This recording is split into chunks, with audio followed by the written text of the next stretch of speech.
కొల్లిపర మండలంలో తూములూరు నుంచి మేము మాట్లాడుతున్నాం.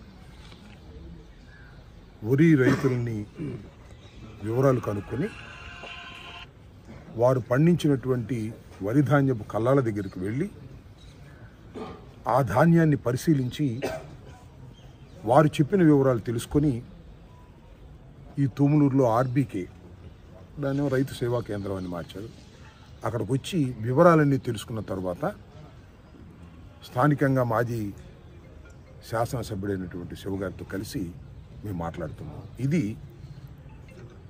ఈ ఊరు, ఈ నియోజకవర్గం పౌర సరఫరాల శాఖ మంత్రి గారు రిప్రజెంట్ చేస్తున్నటువంటి నియోజకవర్గం.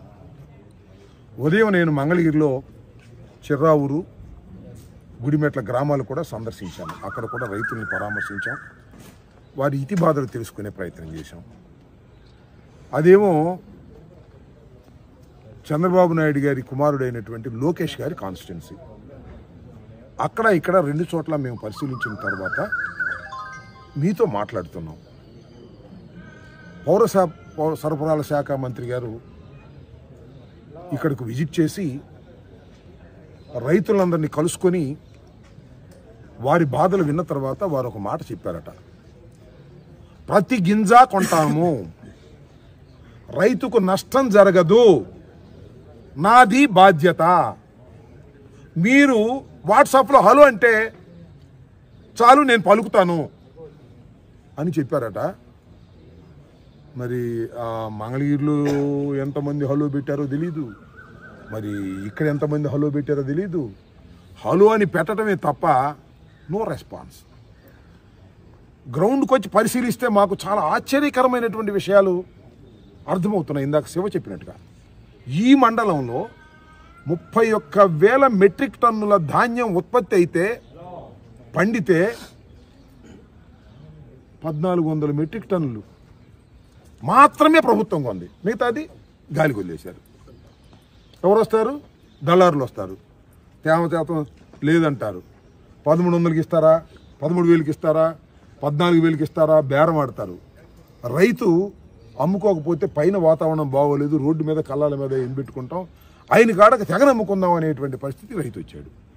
ఇది దారుణం కాదా అని అడుగుతా ఉన్నా. పౌర సరఫరాల శాఖ మంత్రి గారు మాట్లాడాలి కదా దీని మీద, దీనికి సమాధానం చెప్పాలి కదా. మా శివ లెక్కలు చెప్పాడు, ఈ లెక్కలు తప్పు అని చెప్పండి, సంతోషపడతాం మేము. లేదు మీరు చెప్పిన తప్పు, 31,000 మెట్రిక్ టన్నులు పండిన మాట వాస్తవేను, మేము 20,000 మెట్రిక్ టన్నులు కొందామని చెప్పానని సభాష్ అనుకుంటాం మేము. లేదు. చివరికి నేను అనేది ఏంటంటే, పౌర సరఫరాల శాఖ మంత్రి గారి నియోజకవర్గంలోనే రైతులు ఇంత ఇబ్బంది పడుతున్నారు, మరి ముఖ్యమంత్రి గారి కుమారుడైన లోకేష్ గారి నియోజకవర్గంలోనే రైతులు ఇబ్బంది పడుతున్నారు. ఇంకా రాష్ట్ర వ్యాప్తంగా వరి రైతు ఎంత దౌర్భాగ్యమైన పరిస్థితిలో ఉన్నాడో నేను ప్రత్యేకంగా చెప్పాల్సిన అవసరం లేదు. ఈ కృష్ణా డెల్టా, తెనాలి డివిజన్ చాలా అత్యధికంగా వరి పండించేటటువంటి ప్రాంతం. ఈ ప్రాంతం మీద దృష్టి పెట్టుకోకుండా గాలికి వదిలేశారు. నేను ఒక్కటే చెప్తున్నా, చంద్రబాబు నాయుడు గారు ఎన్నికల ముందు ఎన్నో చెప్పారు. ఈ ప్రభుత్వం, అలా తెలుగుదేశం ప్రభుత్వం పార్టీ కానీ ఎప్పుడు కూడా రైతు వ్యతిరేక ప్రభుత్వం, రైతులకు అన్యాయం చేసినటువంటి ప్రభుత్వం. మీ అందరికీ గుర్తుండే ఉంటుంది, 2014లో చంద్రబాబు నాయుడు గారు మొత్తం రుణమాఫీ చేసేస్తాను వ్యవసాయదారులందరికీ అన్నాడు. తర్వాత చూశాం కదా, ఏమి చేయలేకపోయారు, మోసం చేశారు. జగన్మోహన్ రెడ్డి గారు వచ్చిన తర్వాత అలాంటి మేము వాగ్దానాలు చేయలేదు, కానీ చేసిన ప్రతి వాగ్దానాన్ని నిలబెట్టుకున్నాం. 1,350 రూపాయలు రైతు భరోసా ప్రతి సంవత్సరం ఇచ్చేటటువంటి పరిస్థితి చేశాం. ఇన్పుట్ సబ్సిడీ ఇచ్చాం, ఈ క్రాప్ నమోదు చేయించాం. కానీ చంద్రబాబు నాయుడు గారు ఏంది రైతు భరోసా ఏంటి, 13,500 ఏంటి, నేను రాని 20,000 ఇస్తాను అని దానికి అన్నదాత సుఖీభావ ఏదో పెట్టా అంట. మరి అన్నదాత సుఖీభావ ఎక్కడికి పోయిందో తెలియదు. రైతు భరోసా 13,500 లేదు, అన్నదాత సుఖీభావ లేదు. ఏంది స్వామి అంటే మాట్లాడే పరిస్థితి లేదు. దగాబడిపోయే రైతు అని మనం చేస్తున్నాం. ఇవాళకైనా నేను మా పార్టీ తరఫున మేము రిక్వెస్ట్ చేస్తున్నాం ప్రభుత్వాన్ని, రేపు 13వ తారీఖున జగన్మోహన్ రెడ్డి గారు మమ్మల్ని అందరినీ పిలిచి సమావేశపరిచి రైతుల యొక్క బాధలు ముందు తెలుసుకోండి, తెలుసుకున్న తర్వాత అన్ని ప్రాంతాలు తిరిగి రైతులతో మాట్లాడి ఆ జిల్లా హెడ్ క్వార్టర్స్లో కలెక్టర్స్ కలిసి ఒక మెమోరాండాలు సబ్మిట్ చేయండి. రైతులు కొనడం లేదు, రైతుల దగ్గర 1% కూడా కొనలేదంటే ఏం చెప్పాలి చెప్పండి. పంట పండించిన దానిలో ప్రభుత్వం 1% కూడా కొనుక్కోకుండా దళారీల నోటికి రైతులను అప్పచెప్పేస్తే ఏమైపోతారు రైతులు చెప్పండి.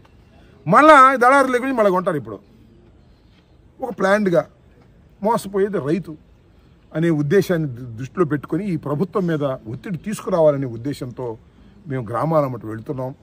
రేపు 13వ తారీఖున కూడా కలెక్టర్ని కలిసి సాధ్యమైనంత ఎక్కువ స్థాయిలో కొనాలని మేమందరం కూడా విజ్ఞప్తి చేస్తాం, ఒత్తిడి చేస్తాం.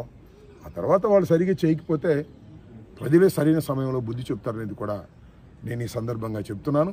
కాబట్టి ఇది ఈ ప్రభుత్వం రైతు వ్యతిరేక ప్రభుత్వం. ఇక్కడ ఉన్నటువంటి కాన్స్టిట్యున్సీ రిప్రజెంట్ చేస్తున్నటువంటి ఎమ్మెల్యే గారు, మంత్రి గారు కూడా మాయమాటలు చెప్పి తప్పుకోవటానికి ప్రయత్నం చేయడం చాలా దురదృష్టకరమని ఈ సందర్భంగా తెలియపరుస్తాం.